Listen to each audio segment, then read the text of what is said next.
नारद बाबा ने प्रयास किया, खूब जड़ी बूटी से लेप बनाकर तैयार करके लगाए,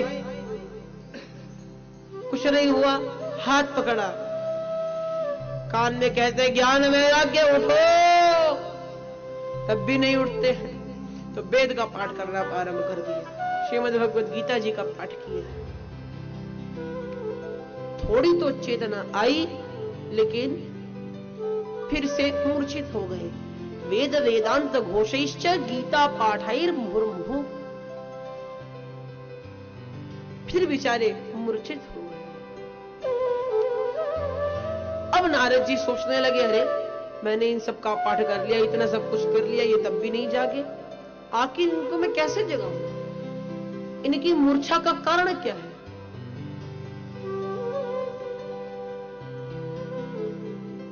तब आकाशवाणी हुई। आकाशवाणी कहती है, शृणु नारद वक्ष्यामो विनम्राय विवेकिने। आकाशवाणी कहती है, हे विवेक धारण करने वाले नारद जी, हम आपसे कहते हैं, इनको जगाने का साधन है। एतदर्थं तु सत्कर्म सुरर्षेतं समाचर, तत्ते कर्माभिधास्यन्ति साधव साधुभूषणा।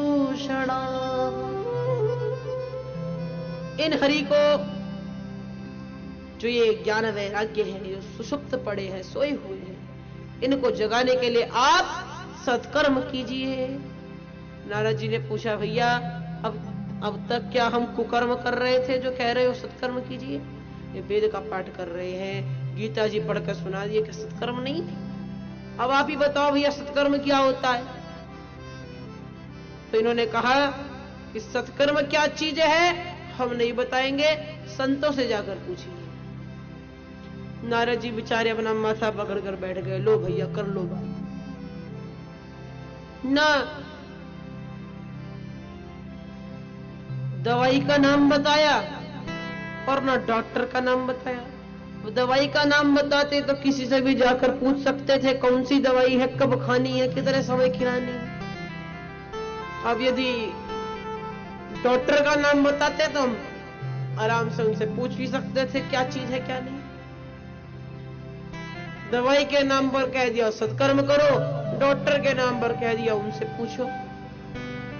अब बताओ हम क्या करें? बेचारे नारद जी चिंतित हो गए। खैर संतों से पूछने को कहा तो संतों के पास जाने लगे। अब भैया जिस संत के पास नारद जी चले जाए वही कोई भाईना बान पर आकर भाग जाए। एक संत ने कहा, नारद जी ने पूछा कि भैया प्रश्न का उत्तर तो दे दीजिए। शिष्य बोलता है कि वो गुरु जी का जो मौन व्रत है, तो कल परसों आइएगा, कल परसों आपको बताते हैं। कुछ संत नारद जी को दूर से ही देखकर भाग गए। नारद जी ने सोचा, अरे राम राम, अब ऐसे कुछ नहीं होगा। कुछ लोग यहाँ पर कहते हैं कि नारद जी बद्री विशाल की ओर चल दिए कि बद्री नारायण से खुद पूछेंगे कि क्या तप करना है, क्या करना है, क्या नहीं करना है।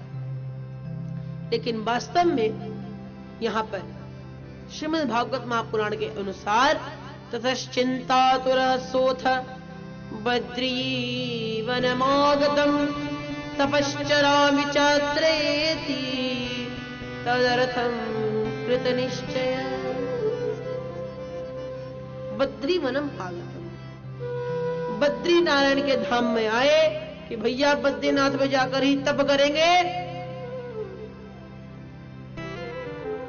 और खुद जानेंगे कि सत्कर्म क्या चीज है, तब इन दोनों को जगाएंगे। सो कहना क्या, नारद जी महाराज तो अपना आ गए बद्रीनाथ। अब एक बात यहां उत्पन्न होती है कि जरा ये बताइए, नारद जी को तो शाप लगा है प्रचेतस दक्ष का, ये 2 घड़ी से ज्यादा कहीं टिक नहीं सकते, तो भला बद्रीनाथ में तपस्या कैसे कर सकते हैं?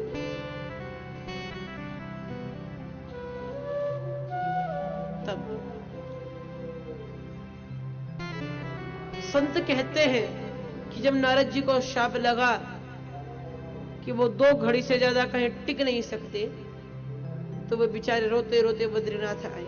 प्रभु अब तो हमको शाप लग गया, 2 मिनट आपका बैठकर भजन भी नहीं कर सकते, जरा बताइए क्या करें। प्रभु ने कहा हम शाप को तो नहीं बदल सकते, लेकिन ये वरदान अवश्य देते हैं कि हमारे धाम में तुमको ये शाप नहीं लगेगा। जाओ, सारी दुनिया में लगे लेकिन बद्रीनाथ में जब आओगे तो शाप नहीं लगेगा। इसलिए बद्रीनाथ में तपस्या करने का विचार नारद जी ने बनाया।